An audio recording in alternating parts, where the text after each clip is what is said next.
Hey guys, how's it going? It's Ramon here, and we're going to be looking today at how to solo over Every Day I Have the Blues. So I'm just going to give you first the chord sequence, and then you can play along with me, and you know, because we really need to get the chords down first to know what we're going to be soloing. So let's just have a look at, first of all, the chord section, chord sequence rather. Now, we're going to be playing in the key of B flat.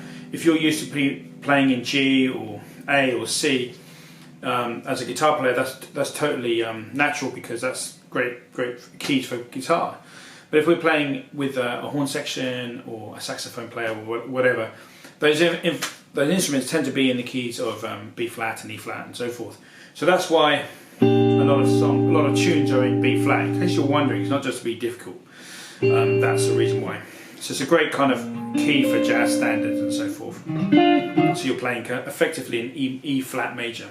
But anyway, so let's get back to this tune. So we're going to start on the first chord, which is a B flat 13 I use, you know. And I'm just going to show you two different ways of playing it. The first kind of way, because we're playing blues at the end of the day, so that's our normal B flat 7 chord, where we're going to bar it, put a second finger on the G string 7th fret, third finger on the A string on the 8th fret. So that's our normal way of going about things. But what we're going to do here, we're going to put our first finger on the E string 6th fret, second finger on the D string 6th fret.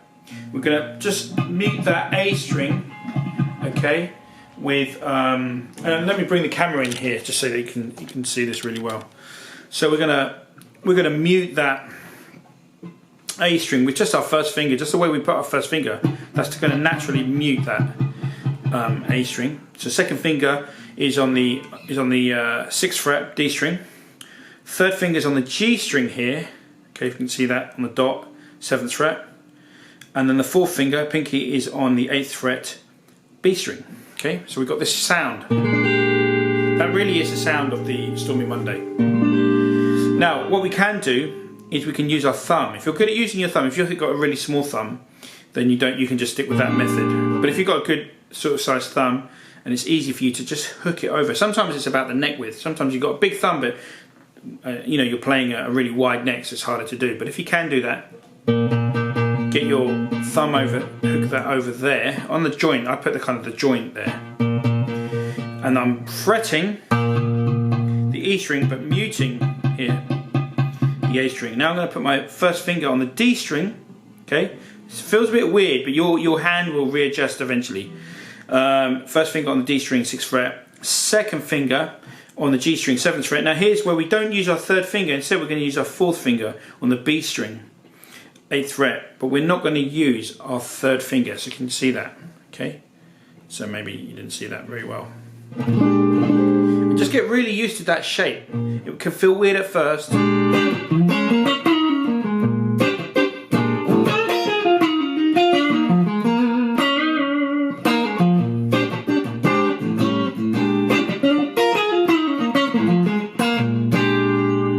And you can give it a wiggle as well, down or up, whichever sort of way you prefer.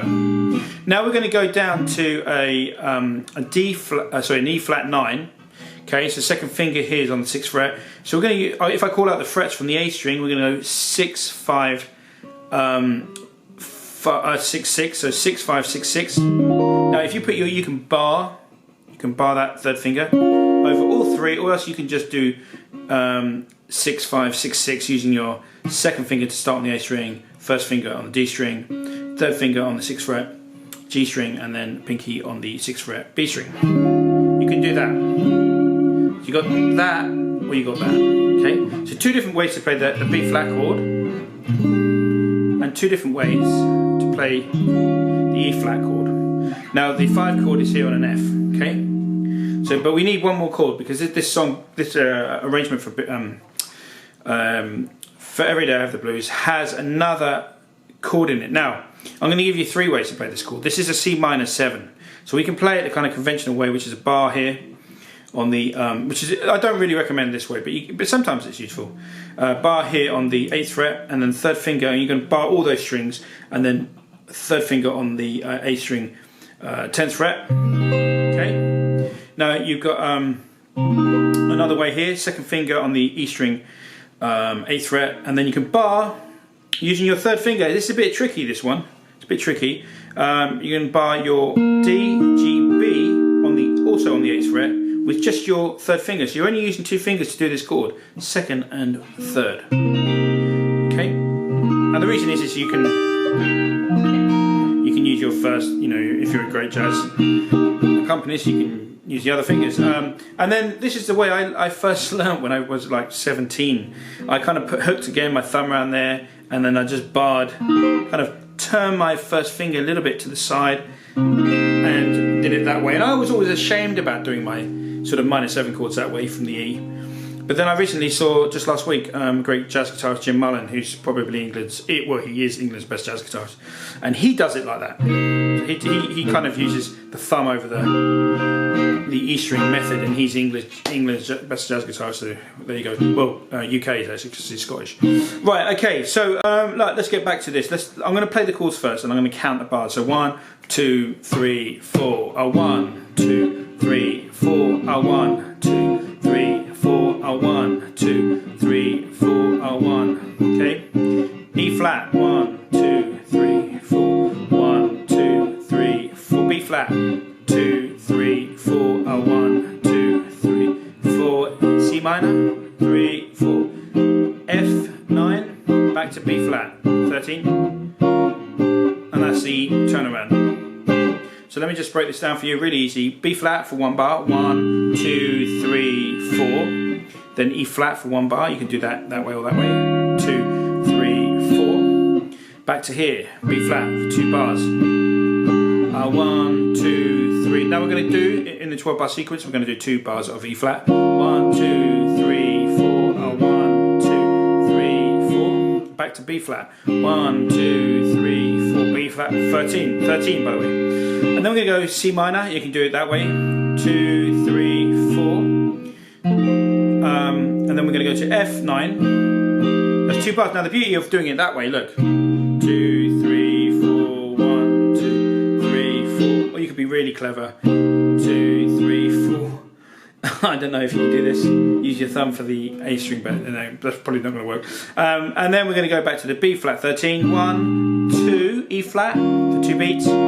B flat for 2 beats, and then to end on the turnaround on our F9 chord, okay? So let me play you the sequence real nice and slow, 2 times around, and you can play along with me, okay? Because this is what we do at the end of the lesson. You guys play along with me. Let's just get the chords right. Next, part 2 of this lesson is going to be how to solo over it. So here we go. 1, 2, 3, 4. 1. Change to E flat. To B flat.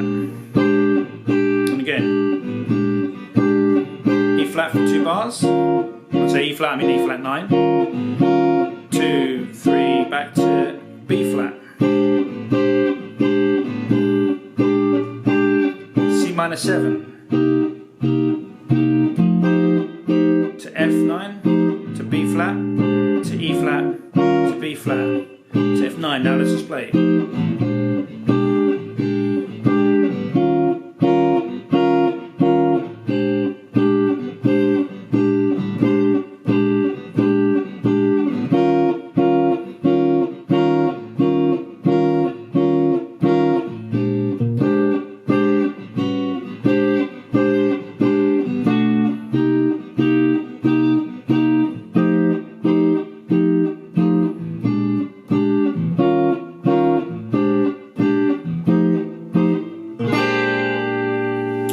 Okay guys, this is part 1 of the chords.